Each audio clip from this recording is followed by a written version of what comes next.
Hello folks, Fuzzfinger here, welcome back to Star Ocean. In the last episode, it was a bit of a slow one. We basically had to go around the ship and trigger a ton of private actions. But we've done that now and we've landed at our next destination, if landed is the right word for that, which is of course Earth. So we was on our way to N2, which was Barkas's homeworld, but we seem to have got a little bit sidetracked.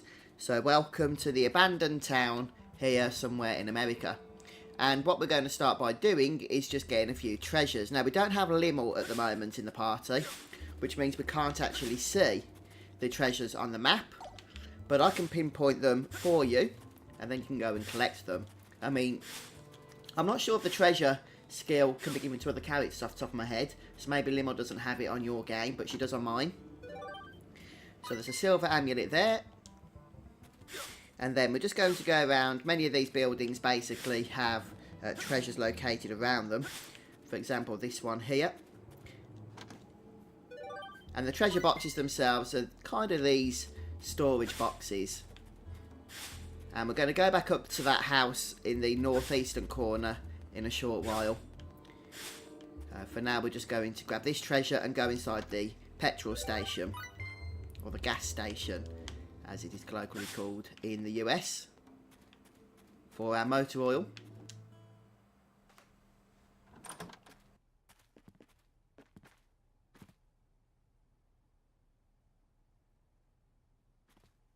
This place is deserted. It sure is, and has been for some time, from the looks of things. For now, let's split up and see what we can uncover. Report if you find anything.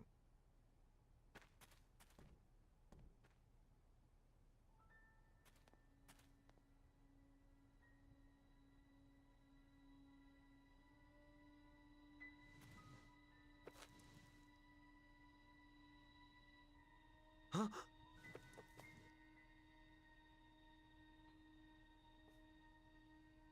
What? This can't be.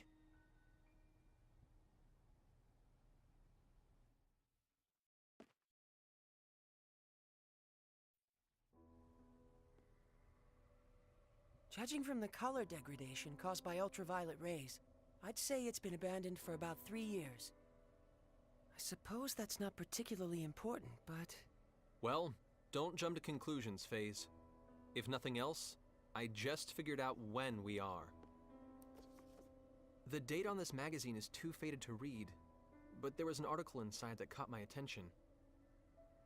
2 years after initial experiments, our country has at last perfected the ultimate doomsday weapon. The hydrogen bomb, is what it says. If I remember my history, the first practical hydrogen bomb on Earth was developed in 1954. So basically, if you're saying this magazine is 3 years old, that would put us in the year 1957. In other words, we're on the Earth of nearly 150 years ago. The Earth of 150 years ago? That's not even possible. I'm not so certain, Mr. FaZe. What? Even you, Bacchus? Mr. Edge, a short time ago I intercepted some radio waves, albeit weak ones. Radio waves? Like old broadcast radio? The transmission was as follows. Some days ago, the historic honor of launching the first artificial satellite slipped through our fingers, instead going to the Reds. This unfortunate occurrence has prompted the President to announce new plans for manned rocket missions, promising to put men in space before our rivals. Mr. Edge, how would you interpret this information? Anyone who's ever dreamed of going into outer space knows the story. The first successful launch of a man-made satellite was the middle of the last century, 1957. No wonder we can't reach anyone. In 1957, the USTA wasn't even a twinkle in someone's eye. Honestly, I can't believe it. But with this much evidence piling up, I guess we have no choice but to face reality. The planet we made our emergency landing on may be Earth, but it's an Earth from almost 150 years in the past.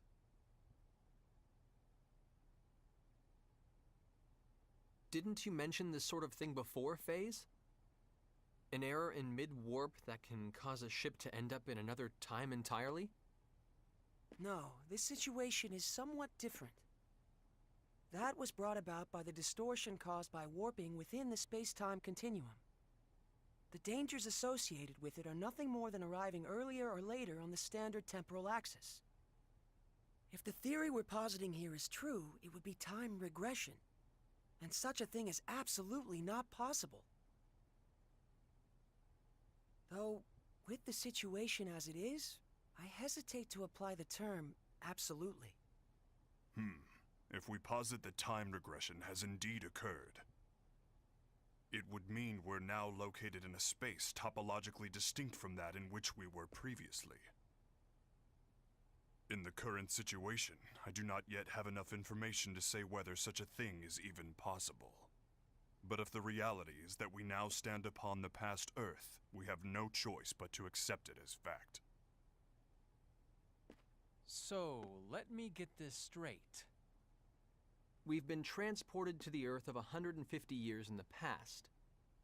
And we currently have no way of getting back, right? If this truly is the Earth of another time, then yes. I'm afraid there is nothing we can do to return.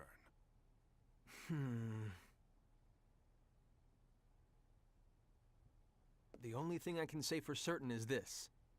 It's pointless to keep standing around here. Let's return to the Calnus and review the situation together. Then we can decide what to do. What?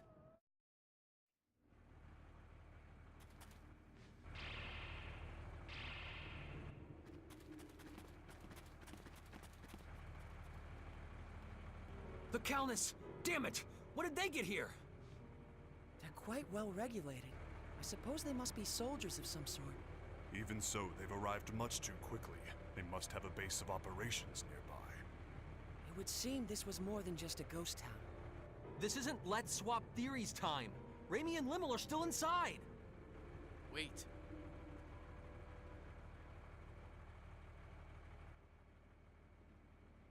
All they want is to capture the extraterrestrials inside. If nothing else, I can assure you no one will be harmed. I wouldn't go recklessly provoking them if I were you. Who are you? You refer to us as extraterrestrials quite casually. Are you with those soldiers over there? What do you people want from us? My name is Klaus Bachstein. You have to trust me. I'm your friend.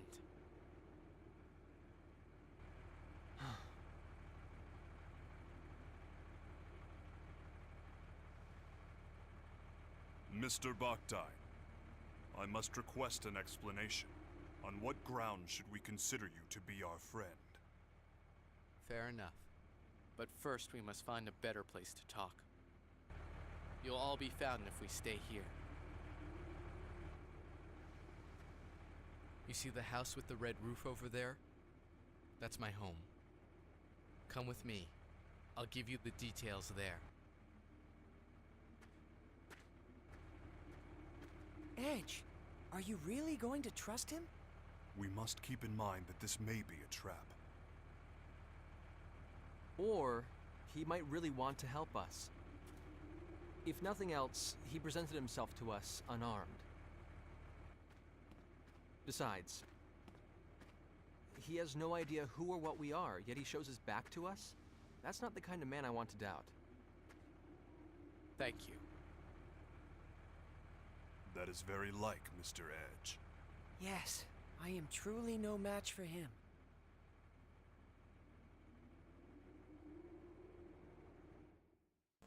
Wow, quite a lengthy cutscene there.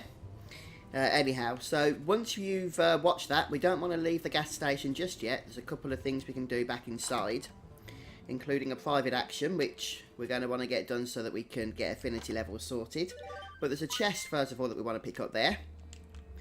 And over on the other side of the room is a refrigerator. And you can actually keep opening this refrigerator endlessly. I think I might have to Okay, yeah. So you can keep opening it, and you'll actually be able to fill up on aquaberries, blackberries, mixed syrup, and fresh sage. So I seem to already be full on all that stuff anyway. Oh, get some mixed syrup. But you can literally keep opening and opening until you've maxed out on all of them, which is quite fun. Get a nice supply of stuff. And the other thing that we can do in here, somewhere around here, I believe there's a radio which is going to trigger the private action. So where is that gone? I thought it was on the counter. Well, it seems it doesn't seem to want to trigger at the moment. So I'm pretty sure it's this radio here. But I guess we'll come back later, maybe. I've forgotten about something that makes it trigger. So we'll get through some of the other cutscenes in the town, and we'll try it again later on. Right, so next up then we're going to head over to Klaus's house, which is just north of the gas station itself. There's actually a treasure chest around the back of it, although I'm not sure I'm going to be able to access the stuff inside without removing some items from my inventory first. 4 blueberries to be precise. But I do want to go ahead and loot them, so we'll go ahead and get rid of these. Ah, it's all going wrong. Let's bring that down to 16. There we go. And we'll head in for another cutscene.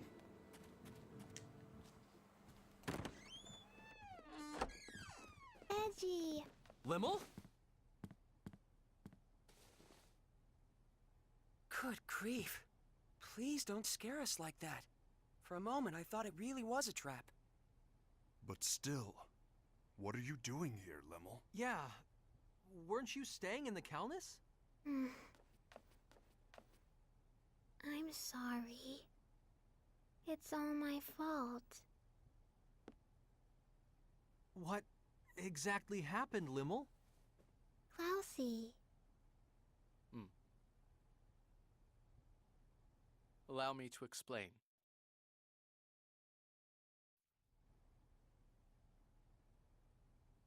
I see. So that's what this is all about. Your country's army has troops stationed at a base here, and the ruined town serves to camouflage it. Interesting. So the men surrounding the Calnus were indeed soldiers after all. But, Limmel, Raimi was captured trying to protect you. While we're all glad Klaus rescued you, you shouldn't have been so careless as to leave the Calnus. I'm sorry. I was a bad girl. And now Ray Ray's gone. Well, I suppose there's little point in scolding you after the fact. But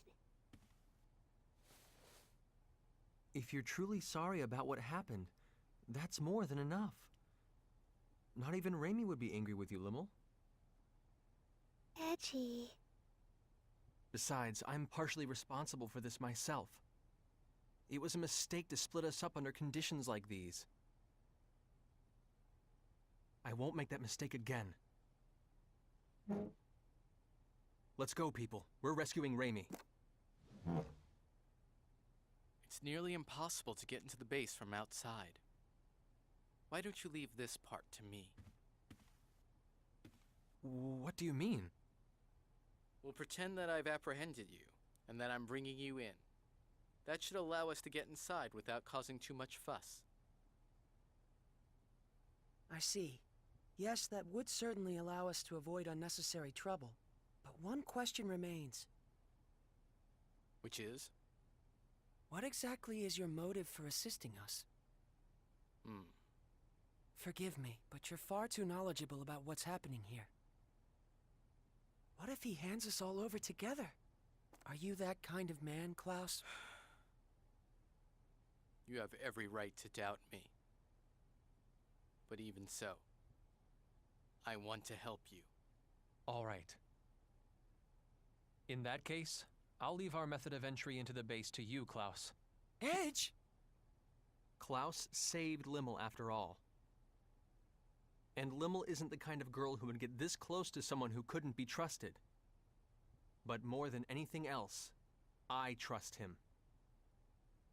Like I said, he came to us unarmed, and he turned his back on us without hesitation.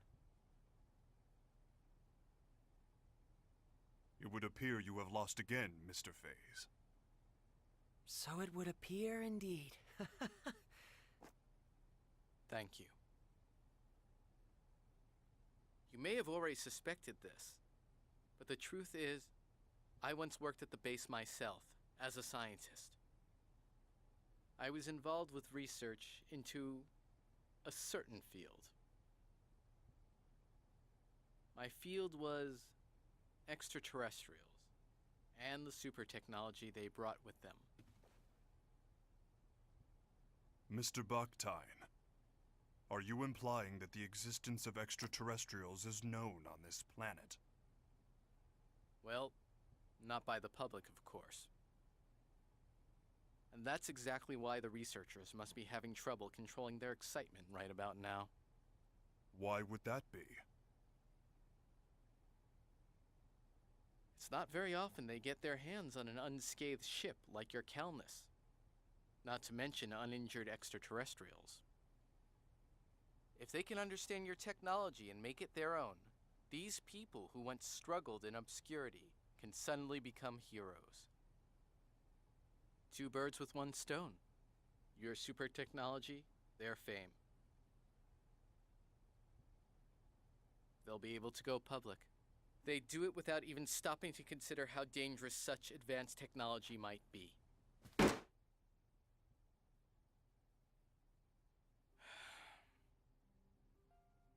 What kind of scientist would accept a breakthrough handed to him on a plate? We need to catch up with you on our own, through our own abilities. To be honest, our species just isn't ready for your technology. So once you've rescued your friend, I want you to leave this planet as soon as possible. If I must have a motive, I suppose that would be it. I see. Actually, there's one other thing I need to ask. As it happens, there's another extraterrestrial besides your friend who's being held captive in the base. There are extraterrestrials on Earth other than us? Yes, a young girl named Miracle.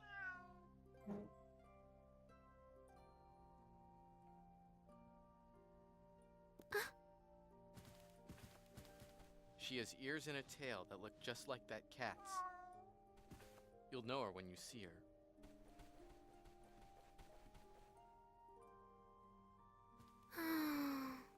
I beg of you, take Miracle back to her home planet.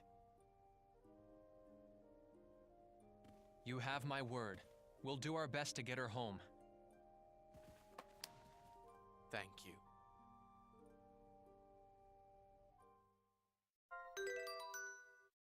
Okay, so Limon is back after another lengthy cutscene, really. And we've got our first hints about another future party member. So before we actually proceed any further, we're going back into the house, just like I did with the gas station, in order to get the couple of optional bits that are here, including another chest. We did loot some fresh sage, I think, didn't we, from the refrigerator before. So we'll go ahead and drop that. I think there is a trophy for looting the chest, so it is important to do so, even if you're full of the item already. Just delete them and then loot if you need to, as I do. And then we do want to interact with the fridge. Once again, you can stock up on those same items as before, as in with the gas station refrigerator. But also there's a private action with this one, which we do want to go through. And if we do this, then we'll increase Edge's affinity with Phase and Limmel, and Phases with Edge.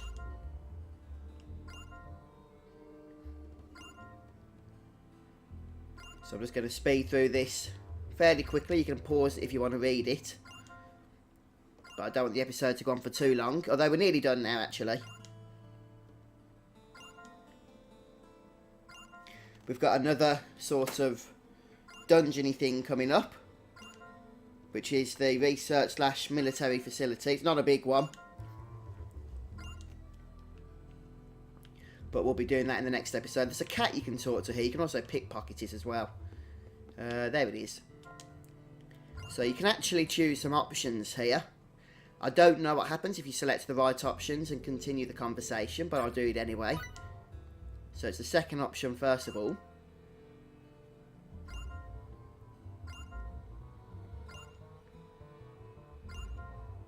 And then it's the second option once more.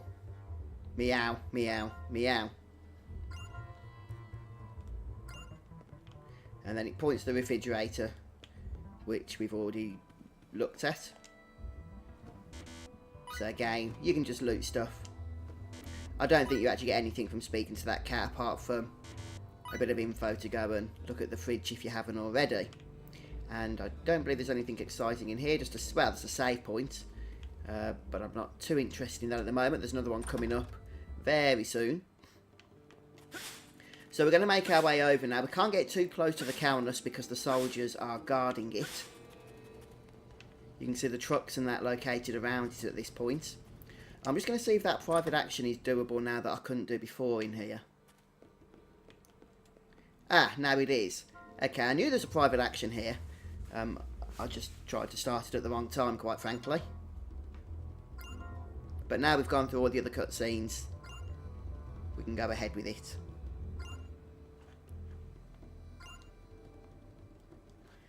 Once we've completed this private action, we'll raise the affinity of Edge with Barkus.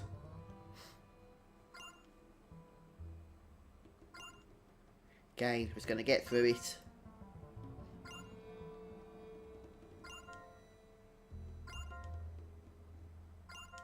So then we can move on.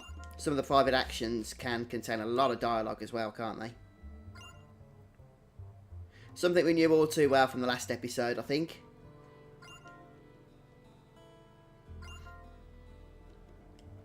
Don't get me wrong, I really do like this game. It's one of my favourite Star Ocean games.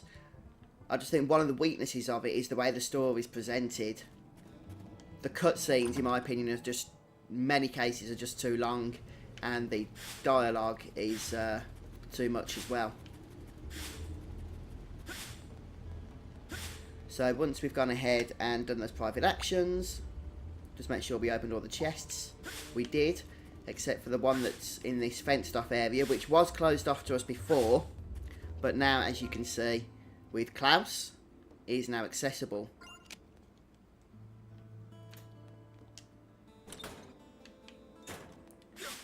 And the first thing we want to do in this particular area is open the chest. We have to open it from the other side though. And now we're going to use the phone.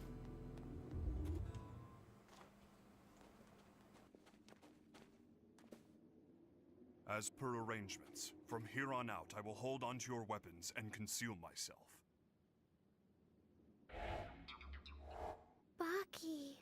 Baki disappeared. Is that symbology?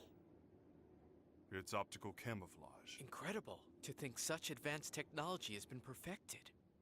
I'll feel much safer indeed with Bacchus watching our backs. No kidding.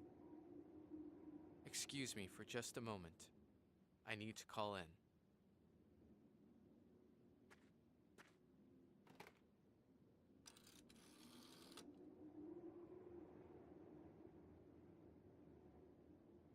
It's me, Mila.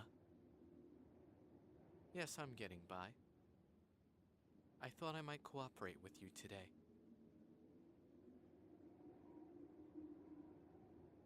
I'm serious.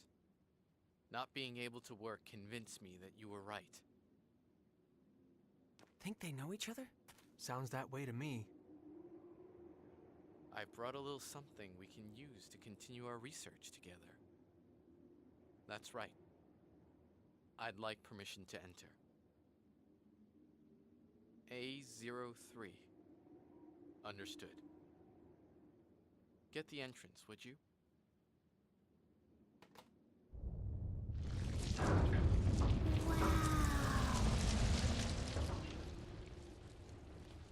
Wow. That was amazing. Getting in alone would have been difficult indeed. The base is below. Whenever you're ready.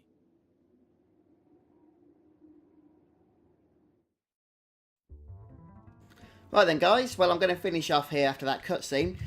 In order to proceed now into the dungeon, we need to speak to Klaus, who's standing at the entrance here. And we are going to do that in the next episode. So we've got a save point here, makes a good opportunity for us to take a break, and that's exactly what I'm going to do. So thanks for stopping by today. Don't forget to just leave a comment, let me know how you're getting on if you're playing along with me. And I hope to see you again soon for the next episode. I look forward to that. Take care all. Goodbye.